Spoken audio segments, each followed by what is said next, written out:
Je passe le micro à Thierry. Merci, effectivement, on va enchaîner avec le dernier exposé. Donc c'est Emmanuel Rosier. Je vous invite à nous rejoindre. Alors si j'ai bien pris les notes, Emmanuel Rosier, vous êtes membre de Négawatt depuis 2017. Et aussi, vous êtes spécialisé dans l'énergie des crises de facturation. Et vous êtes des principaux rédacteurs du livre de travail énergie de la SNP FN205. Je vais résumer, je ne vais pas planter. Non, vous n'êtes pas planté. Ce que j'aime à dire aussi, c'est que j'ai 2 enfants, j'ai 4 petits-enfants, et ma maman qui a 100 ans me dit « Dans quoi tu travailles ?» Et je dis « Moi je travaille pour les générations futures, je travaille pour mes petits-enfants, je travaille pour mes petits-neveux, et j'ai beau avoir 70 ans, je continue à travailler, je crois que je travaillerai jusqu'à ma mort, tellement c'est important. » Mais ça, c'était pas le même ordre.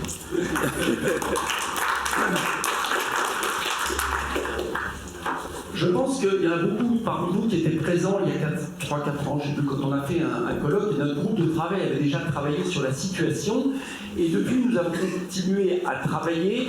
C'est aussi essayer d'inventer l'avenir, de l'inventer à travers des scénarios.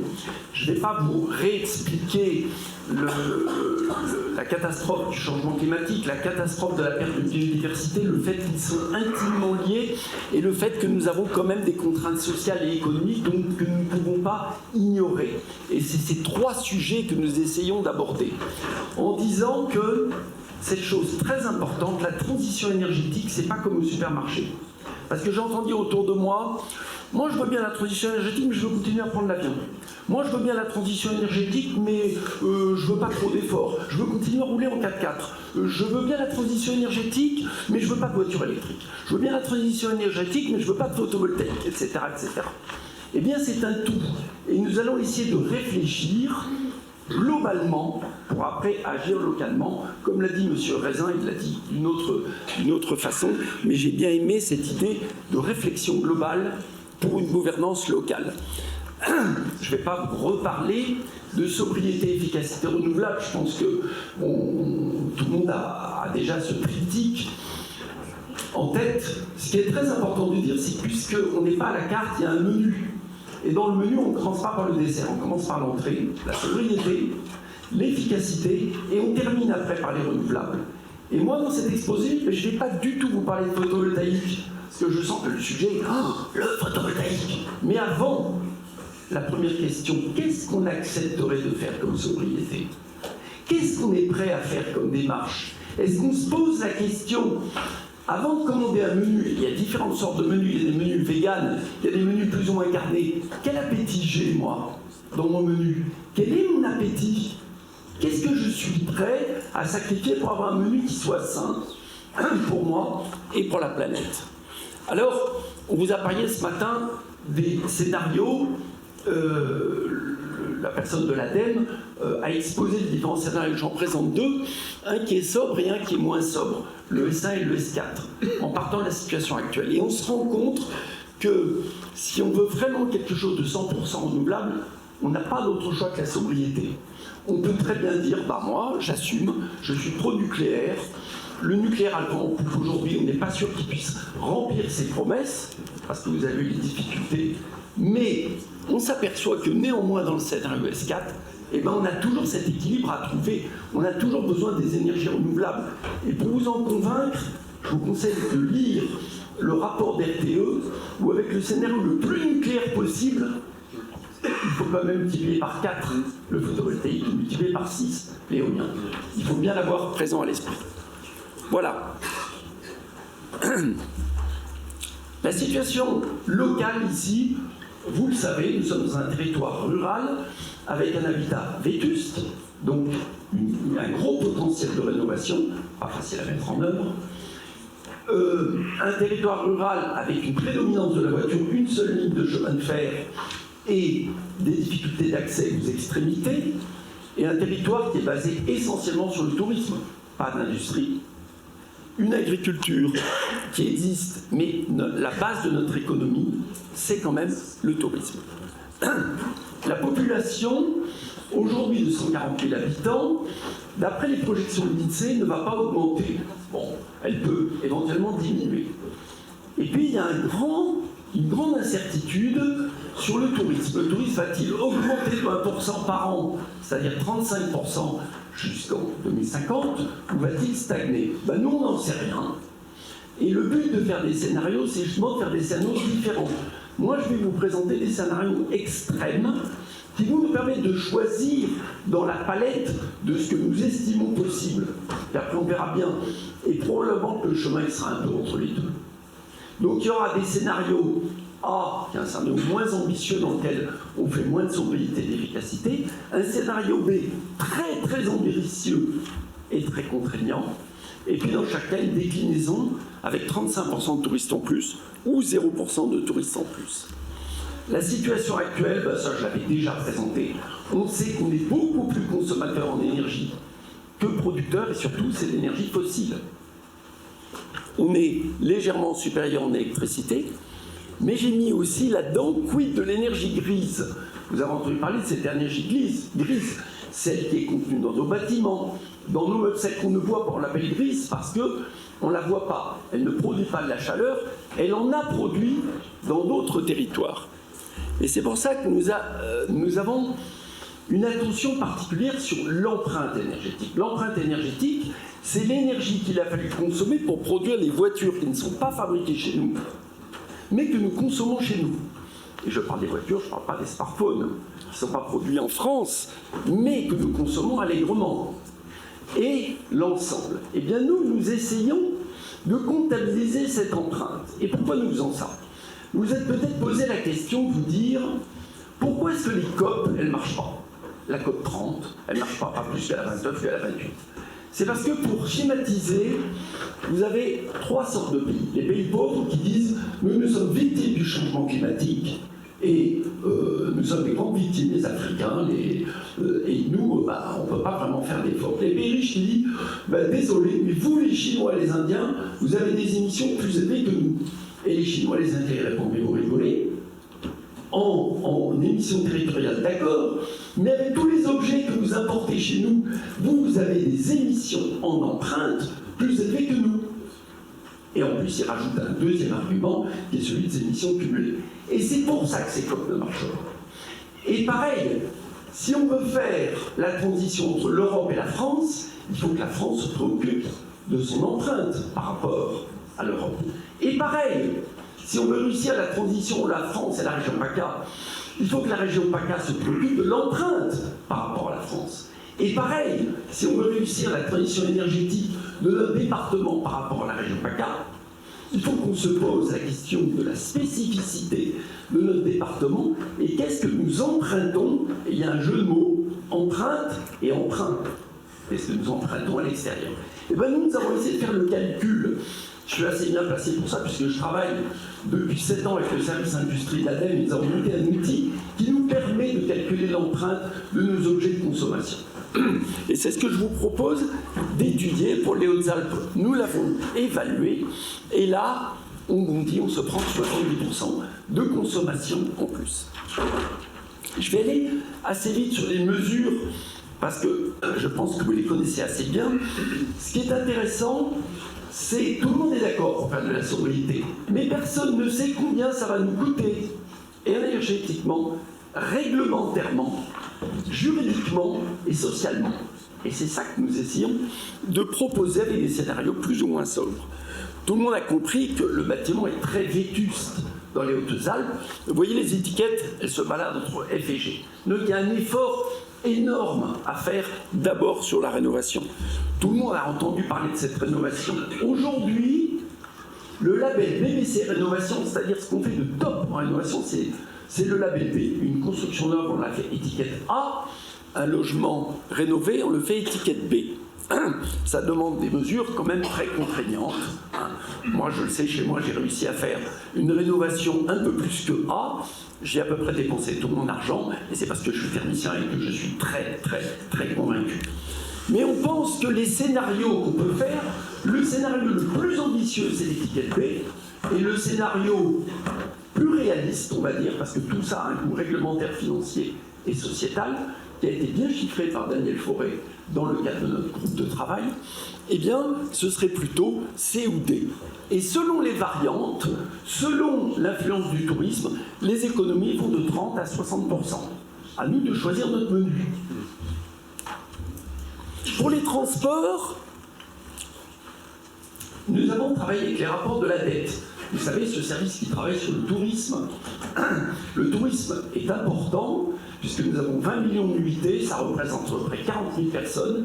Et nous avons regardé dans les rapports de la dette les déplacements intra-département et extra-département. On s'aperçoit que intra-département, enfin dans les 4 cas, de toute façon, que ce soit les résidentiels, les touristes intra-département ou extra, c'est la voiture qui prédomine. On a un petit peu de train et d'avion, puisqu'on a les étrangers qui arrivent et qui viennent dans notre département. Excusez-moi, je vais parler plutôt comme ça au micro. Et on a regardé ce qui est très très très important, eh bien, ce sont les distances parcourues par les touristes pour venir chez nous. Et là, la dette nous donne absolument tous les chiffres. On a regardé. C'est beaucoup plus important que les transports des résidents. Et ça fait partie de nos consommations. À moins de vous fermer le département au tourisme, et je ne sais pas comment on va vivre. Vous connaissez les solutions pour réduire notre empreinte de transport, le covoiturage, les transports en commun, et des solutions d'efficacité, le passage à la voiture électrique. Alors, comme tout ça, c'est des choses qui demandent une certaine acceptation, nous avons fait des scénarios différents. Il y en a un, on a 75% de voitures électriques, l'autre 100%, le train est toujours à 100%. Le train, on est passé de 14 trains par jour à 34 trains par jour, ou 25. C'est des idées, il y en a un qui est un peu plus réaliste, l'autre qui l'est peut-être un petit peu moins, mais qui nous permettent de chiffrer. Et quand on fait tourner la moulinette, eh bien on s'aperçoit que le tourisme a une importance, plus 35% de touristes ou 0%, c'est pas la même chose, mais dans un cas, on est à 35%, dans l'autre cas, à 60% d'économie. À vous de choisir le menu. Et je vais parler du tourisme parce qu'on a commencé à regarder l'industrie dans le département, c'est à peu près 100 gigawattheures. Alors on a revu à la baisse parce que c'est 2 décibels, enfin peu importe, je donnais 270 il y a 4 ans, peu importe. On s'aperçoit que si on regarde en empreinte, mais c'est énorme, on est à peu près à 2000 gigawattheures. Alors qu'en France, l'empreinte elle est supérieure. Et notre industrie française va mal, et moi je fais partie des gens qui sont absolument pour la relocalisation. On n'a pas été très imaginatif dans les Hautes-Alpes quant au développement industriel, parce qu'on ne sait pas trop faire, on ne sait pas ce qui pourrait se développer, et on est resté sur l'idée qu'en 2050, on serait toujours avec du tourisme. Bien sûr, on a bien planché sur le tourisme avec l'idée qu'on va faire un tourisme plus vert. J'avais commenté pas mal cette diapo à la Fort Bio. C'est un tourisme davantage de coopération que de compétition et un tourisme davantage orienté sur l'été plutôt que de se lamenter sur des stations de ski qui ne fonctionneront plus en hiver. Je vais revenir quand même à cette diapo qui est intéressante, qui est de montrer l'empreinte de consommation. Et on pourrait se dire, c'est le bâtiment, c'est la voiture. Alors le bâtiment, oui, bien sûr, mais on s'aperçoit qu'en bleu, ce sont les EE. Électricité, électroménager, électronique. Ça nous consomme beaucoup d'énergie. Il n'y a pas chez nous, hein. C'est pas chez nous. C'est les centrales à charbon qui tournent en Chine. C'est pas chez nous, alors on ferme les yeux, on fait comme Tartuffe. On ne veut pas entendre parler de l'empreinte, ce qui nous intéresse. Seulement, dans les négociations, et le changement climatique ne se fera que s'il y a des négociations internationales, la transition énergétique en France ne se fera que s'il y a concertation entre les régions et la gouvernance locale. Donc nous sommes obligés de passer à l'empreinte. La BBC 3 vient de sortir hier et il parle de l'empreinte. L'empreinte carbone, d'ailleurs, elle est en diminution en France, il faut quand même le savoir. C'est quand même une bonne nouvelle.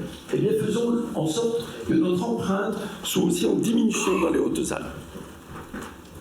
Voilà nos scénarios. On fait ce qu'on peut sur les modes de consommation. Vous l'avez compris, je ne l'ai pas redit. C'est les 4 R. Réduire, recycler, réparer et réutiliser, bien sûr. Et on a, selon moins 15 ou moins 35%. Alors après, on essaie d'additionner tout ça, mais je reparle de la démarche qui nous anime. Et notre démarche, c'est comme les truites qui remontent le courant. Le courant, il va de l'énergie qu'on produit jusqu'à l'énergie qu'on consomme, mais notre cerveau, il travaille à l'envers. On se demande pour l'avenir ce que l'on va consommer. Et plus tard, on se posera la question de ce que l'on veut produire. Et moi, j'invite dans les ateliers, notamment celui sur la coopération, quel est le monde que nous voulons demain? Quel est le monde que nous imaginons? Comment allons-nous nous alimenter, nous chauffer, nous loger, nous déplacer, nous divertir et consommer? Et ça déjà, c'est le programme qu'il faut faire avant tout, avant de se demander si on va mettre du photovoltaïque, ou de l'électronique, ou du bois, ou de je ne sais quoi. Et je vais terminer ici par cette balance, parce que les deux ont des contraintes. Souvent j'entends dire, pas besoin de faire du photovoltaïque, il suffit de faire de la sobriété. Et la sobriété, on s'imagine un petit peu comme Pablo Servigne ou La Belle Verte, vous savez, de Colin Serrault, où on est tous dans un champ, c'est super, on est tous heureux. Désolé de vous décevoir, la sobriété, c'est quand même des réglementations. La sobriété, c'est des financements. Est-ce que le budget de la France, il va vers l'armement, ou est-ce qu'il va vers les grandes entreprises, ou est-ce qu'il va vers la rénovation des logements? Et sans trop déséquilibrer la dette. C'est tous des arbitrages sur lesquels nous avons à intervenir, mais à condition d'avoir conscience de ces chiffres. Et de la même façon, c'est des contraintes sociales. Parce que la sobriété, ça pourrait être la limitation à 80 km/h sur les routes. C'est la sobriété. Et puis, c'est aussi, quand on fait du covoiturage, il faut s'organiser différemment, le faire bien, etc. Avoir des petites voitures électriques, c'est pas la même chose que d'avoir des grosses Tesla d'Elon Musk. C'est à réfléchir. Et le deuxième côté de la balance, c'est l'énergie que nous allons produire, qui sont des contraintes, mais je ne vais pas les redire, on les évoque tellement. On ne parle que d'un côté de la balance, et on oublie toujours de parler de ce deuxième côté. Et c'est celui-là sur lequel nous avons travaillé. Nous avons travaillé aussi sur l'autre côté de la balance. Mais ça, c'est une autre histoire dont je n'ai pas le temps de vous parler aujourd'hui, qui sera l'objet d'un prochain colloque.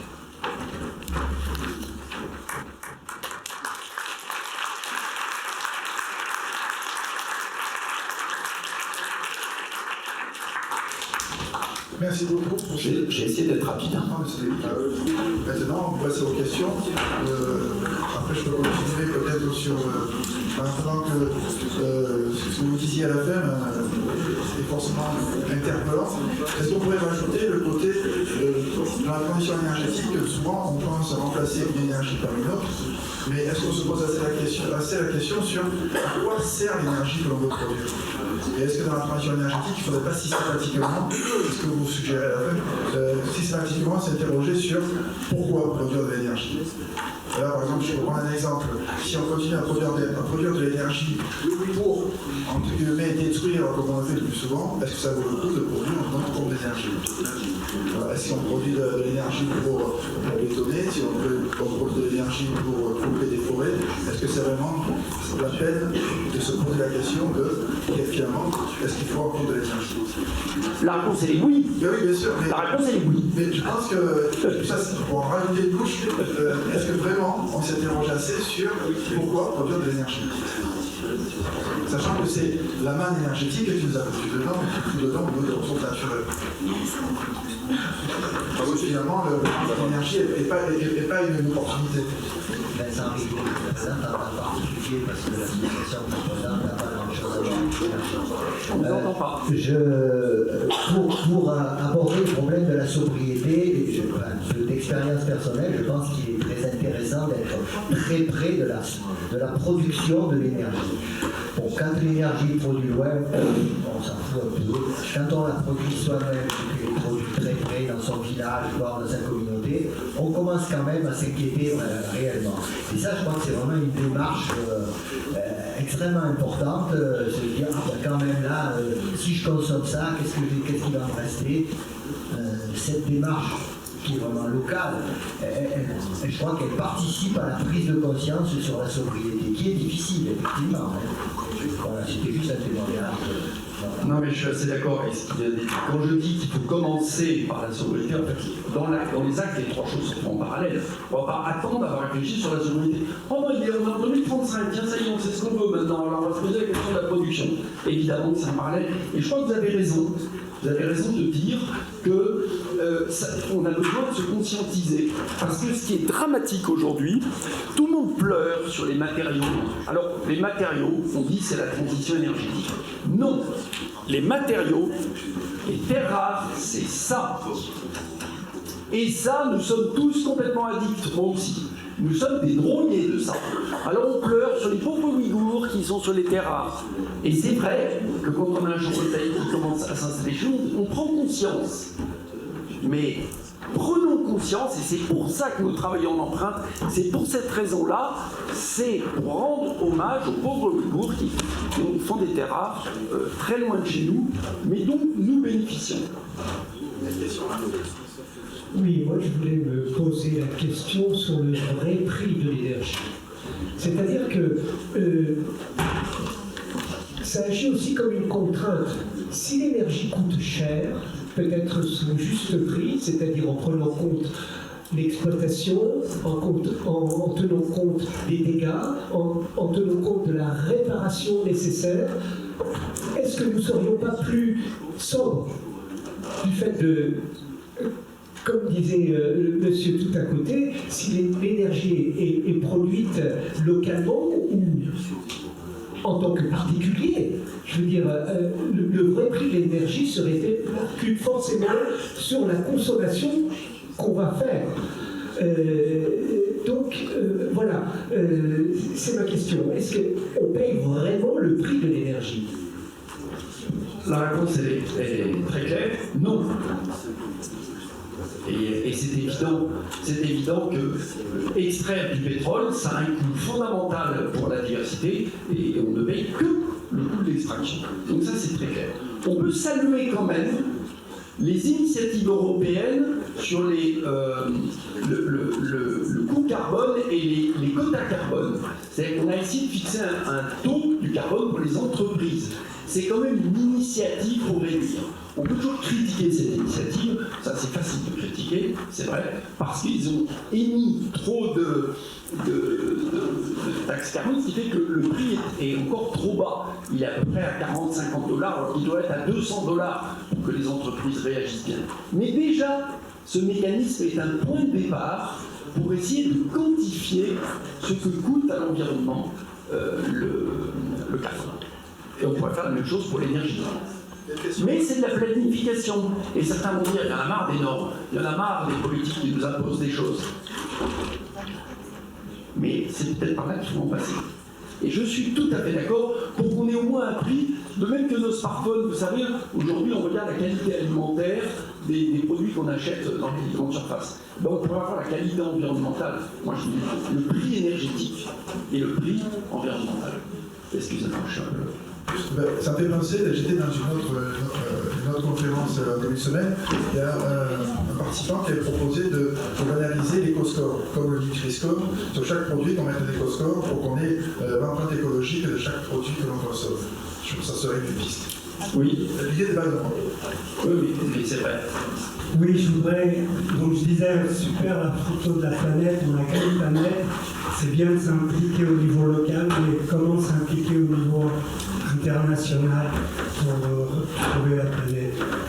J'ai une petite expérience, j'essaie d'intervenir sur les questions de reconstruction en Ukraine, et au-delà des problèmes des sinistrés de la guerre, il y a le patrimoine de l'ère soviétique et des immeubles de 6 étages en béton sans isolation, avec du simple vitrage, et on est obligé, parce que c'est des centrales à chaleur sans thermostat, d'ouvrir les fenêtres l'hiver parce qu'il fait trop chaud. Voilà, là il y a des économies à faire, et je pense qu'il faut aussi s'investir sur ces questions. Bravo pour votre implication en Ukraine. Il est vrai qu'on a énormément d'informations qui nous paraissent du monde entier et on est bouleversé par les scandales qui se passent à l'extérieur. On est bouleversé aujourd'hui par la gouvernance mondiale, notamment aux États-Unis. Moi j'ai les bras qui m'en tombent, mais on risque de se démoraliser complètement si on si on cherche à diversifier notre action partout. Moi, personnellement, j'ai donné beaucoup d'argent en Ukraine, à Gaza. Voilà, c'est normal, je pense que c'est normal, mais je ne peux pas faire grand-chose de plus. Par contre, ce que nous pouvons faire localement, et je réinsiste là-dessus, c'est sur la part d'une estimation planétaire et globale que nous essayons d'agir localement, toujours en concertation. Et moi, je pense que les arbres, quand on en prend soin, ils finissent par donner du fruit. Si localement nous agissons juste, nous sommes un bon interlocuteur vis-à-vis de la région PACA. Si la région PACA agit juste, elle sera un bon interlocuteur vis-à-vis de la France. Si la France agit juste, elle sera un bon interlocuteur vis-à-vis de l'Europe. Et l'Europe, soulignons-le quand même, on peut avoir une certaine fierté parce qu'elle est à la pointe. Aujourd'hui, elle est à la pointe sur le Green Deal, qui est menacé par les mouvements d'extrême droite qui ont des fortes proportions d'eurodéputés. Et le Green Deal, c'est quand même une chance, c'est quelque chose d'assez extraordinaire en Europe, et nous devons le défendre. Ouais, j'ai une question ici. Je vais rebondir sur les vrais coûts de l'électricité. C'est vrai que c'est valable pour beaucoup de choses. Hein. Toutes les pollutions, évidemment, elles ont lieu parce que les industriels ne payent pas le vrai coût des conséquences de leurs actes. Et ça, c'est une problématique des externalités négatives qui sont sous-estimées, qui sont jamais prises en compte dans le vrai coût. Des plastiques, par exemple, ou de l'énergie. Sinon, là, on entend beaucoup parler de la voiture électrique comme une solution super intéressante, mais ce qu'il ne faut pas oublier, c'est les effets rebonds. Le covoiturage, c'est la même chose. Il y a plein d'études qui ont montré que les voitures électriques poussent les gens à utiliser leur voiture parce que justement, ils pensent que c'est bon pour la planète, alors qu'en fait, l'empreinte plastique de l'érosion climatique est catastrophique. Le covoiturage, c'est pareil. Les gens vont covoiturer parce que c'est moins cher de partir en week-end. Parce que je vais covoiturer, donc du coup je pars plus souvent en week-end et donc l'effet rebond c'est qu'on utilise plus souvent la voiture. Les petites voitures, les super mini-voitures qui ont été vendues pour pouvoir être conduites à partir de 15 ans, moins de 80 km/h. Aujourd'hui en France, on pousse nos jeunes à utiliser des voitures, donc en fait on rajoute un véhicule dans le foyer, alors qu'en Allemagne, avant même d'avoir leur premier enfant, les gens ont l'habitude d'utiliser leur vélo. Donc il y a plein de super solutions qui sont vendues pour réduire notre empreinte carbone et qui en fait, via les effets rebonds et via malheureusement des effets rebonds pervers, vont avoir des effets inverses, non seulement pour le climat, mais également pour d'autres empreintes. Donc les effets rebonds intercrises planétaires sont très importants à avoir en tête et souvent, moi j'ai rien vu ce matin qui parlait de ça, donc c'est bien intéressant de sortir nos œillères. Le carbone est un très gros problème.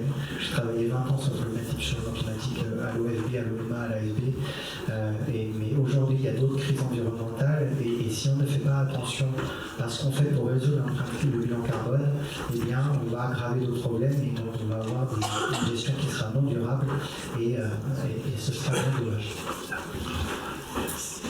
Alors, l'effet rebond, oui, c'est un gros problème. C'est pour ça que nous avons fait un scénario A et un scénario B, parce que nous devons tenir compte de ces réalités, et notamment de l'effet rebond.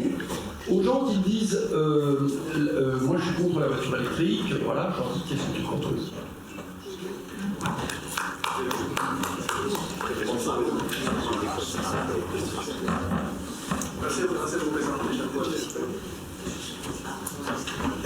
Ouais, bonjour, Thomas Bette, je suis président d'Énergie Collective. Et alors, c'est vrai que ce matin, c'était, il me semble, c'est peut-être mon regard, le grand accent de la matinée, c'est les opérateurs énergétiques territoriaux citoyens, qu'on appelle communément maintenant OETC. En gros, les coopératives citoyennes qui, justement, pour lutter contre leur éco-blues, se mettent ensemble et se mettent à coopérer pour faire ensemble. Alors au début, on s'est dit, donc moi je représente Énergie Collective qui est une coopérative sur le territoire de Langounais. Et quand on s'est créé, il y a une dizaine d'années maintenant, on s'est dit on va participer vraiment à la transition énergétique, on va produire plein d'énergie localement. Bon, c'était peut-être un peu ambitieux, mais finalement maintenant on se rend compte que justement, en ayant un ancrage local, en ayant des actions locales, et maintenant des actions très variées, puisqu'on travaille aussi bien sur la lutte contre la précarité énergétique, la découverte des éco-gestes et de la sobriété, et différents moyens de production d'énergie.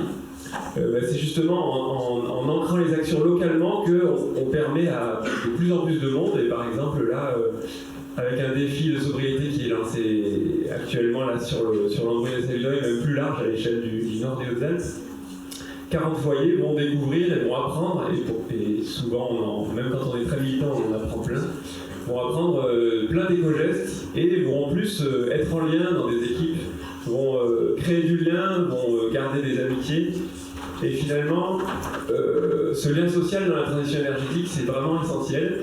Et donc, nous, opérateurs locaux et citoyens, il me semble qu'on est vraiment potentiellement la base du mouvement. Et là, on a parlé beaucoup des communes, mais finalement, le maire est souvent un peu seul dans son grand bureau de verre.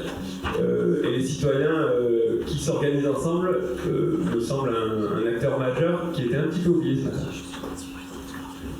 Bravo Thomas, et merci.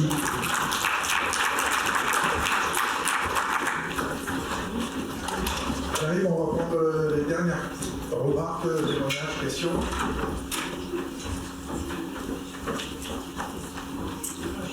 Si, je dois d'abord dire que je parle bien moins bien que vous.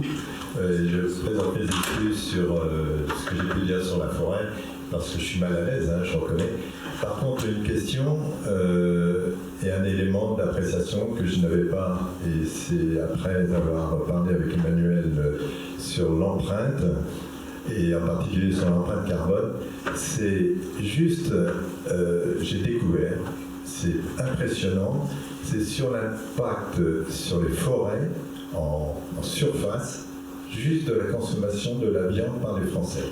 C'est bluffant, c'est des centaines de milliers d'hectares, parce qu'en fait le soja, comme on le disait pour l'Indonésie, mais le soja sur au Brésil impacte en carbone à tel point que je me dis, mais l'empreinte, elle est hallucinante. Et j'ignorais ces chiffres il y a encore 3 mois.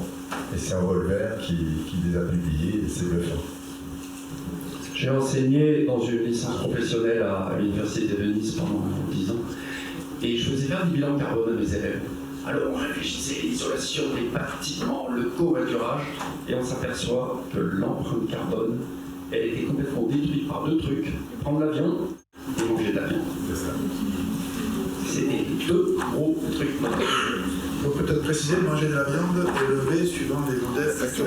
Oui, c'est vrai. C'est très important. C'est vrai, oui, c'est vrai.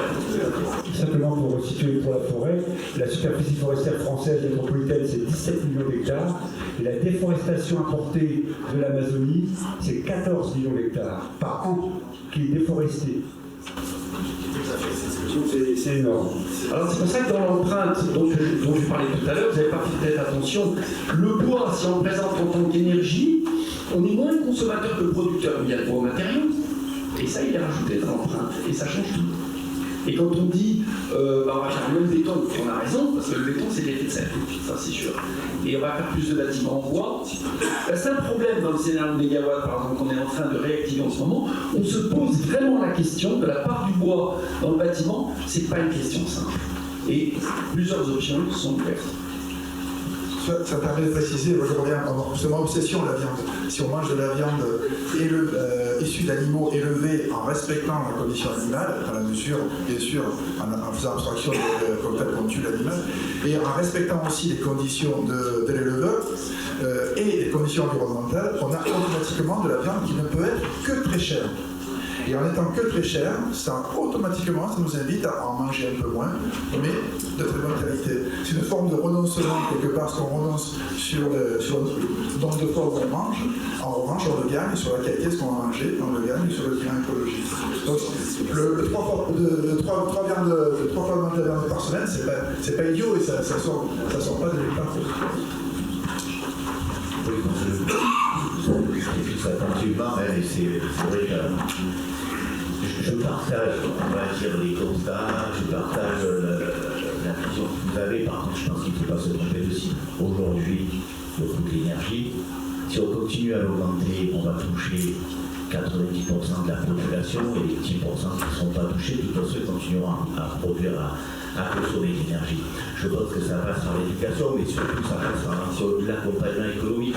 il faut arrêter de stigmatiser les gens et de leur dire que vous êtes responsables de ce qui se passe aujourd'hui sur la planète. Les responsables de ce qui se passe aujourd'hui sur la planète, c'est nous, le monsieur qui a 70 ans là-bas et moi. Oui, nous on est responsables de ce qui s'est passé, mais c'est pas eux. Donc à un moment donné, arrêtons la culpabilisation. C'est-à-dire qu'on a consommé, on a fait des erreurs, et derrière, on dit à tous les gens qui arrivent derrière, non, putain les mecs, attendez, hein, faites très attention, hein, parce que vous avez mis on va mettre tout le monde en danger, parce que, non, on se calme, on explique aux gens, on les éduque, on leur donne les moyens économiques de pouvoir arriver à moins consommer d'énergie, ne serait-ce que par la multiplication des rénovations énergétiques. Mais quand on voit que sur un DPE, l'utiliser de l'énergie électrique, c'est 2,5 le coefficient, et quand vous utilisez du gaz à effet de serre, c'est 1. Donc à un moment donné, moi je peux bien entendre tout ce qui est dit aujourd'hui ici. Il faut faire remonter, emmerder nos députés, recalculer les choses, refaire les choses intelligemment, mais il faut arrêter de faire peur. Moi j'ai quoi? J'ai 10, 15, 20 ans peut-être à vivre, c'est très bien. Mais ils ont toute leur vie là. Et on leur dit, putain les mecs, faites attention, hein. Regardez, vous allez faire des minots, c'est la catastrophe, il y a une guerre qui va être déclarée, il y a ci, là. Je crois qu'il faut être positif dans la vie. Leur dire non, il n'y a rien de perdu. On peut avancer, et on peut avancer intelligemment, tous ensemble. Il faut arrêter de se prendre la tête pour le bois, le machin, le truc, le visuel. On a une vie, on est des hommes et des femmes, on a une vie. Eux, ils ont leur vie à construire. Nous, on l'a construite avec les moyens qu'on avait, avec les informations qu'on avait. Et je veux dire, les informations que l'on donne aujourd'hui, ce ne sont pas des contraintes, ce sont des choses sur lesquelles on va avancer au fur et à mesure. Voilà, moi c'est ça qui me... Je trouve qu'on est dans une psychose aujourd'hui qui me révolte. Et derrière, on veut faire payer le plus grand nombre. Ah, c'est tellement facile de faire payer les gens. 1 million, 2 millions de personnes en leur disant il faut que le prix de l'énergie soit plus important, il faut que ci, il faut que là. À un moment donné, il faut aller prendre l'argent là où il est. Et derrière, peut-être qu'on arrivera à faire avancer le prix. Je vais mettre un bémol parce que dire toujours que c'est que les plus riches qui émettent du CO2, les 3 quarts des Français font partie des 10% du public de la planète et qui émettent plus. 3 quarts? Oui, les 3 quarts des Français, bien sûr. Oui, les publics de la planète. Mais donc, ceux qui consomment le plus, donc qui émettent, si le mec qui gagne 3 000 euros. Alors, je crois qu'il y a 2 questions en une.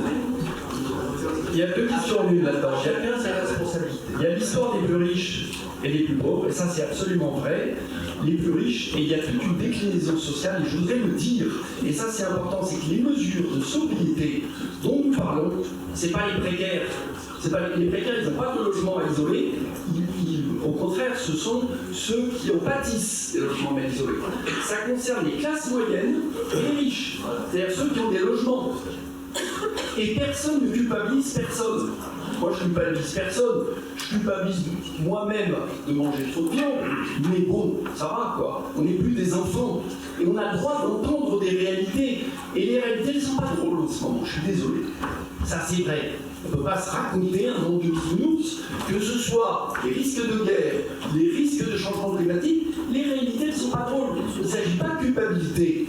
Et moi, personnellement, ce qui me fait peur, c'est pas du tout ce que j'entends ici, c'est plutôt les contre-vérités que j'entends sur certains médias et les peurs qu'on essaie de nous agiter. J'ai pas peur ici dans cette université, j'ai peur qu'on j'ouvre certaines chaînes que je nommerai pas.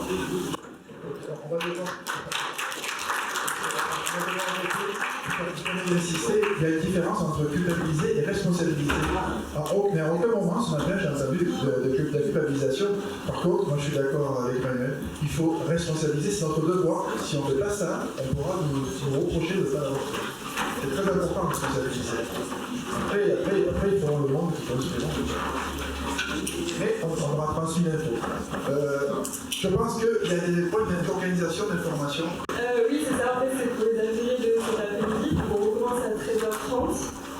Et voilà, si possible, on peut se rejoindre à 13h20 dans le réfectoire, donc c'est juste en bas au rez-de-chaussée, avant qu'on dispatche les groupes. Voilà. Et aussi, on a réalisé des posters qui sont à l'entrée de l'amphithéâtre. Si voilà, ça vous intéresse, vous pouvez prendre le temps de regarder tout ça. Merci à vous, en tout cas, bon après-midi. Merci à tous, merci aux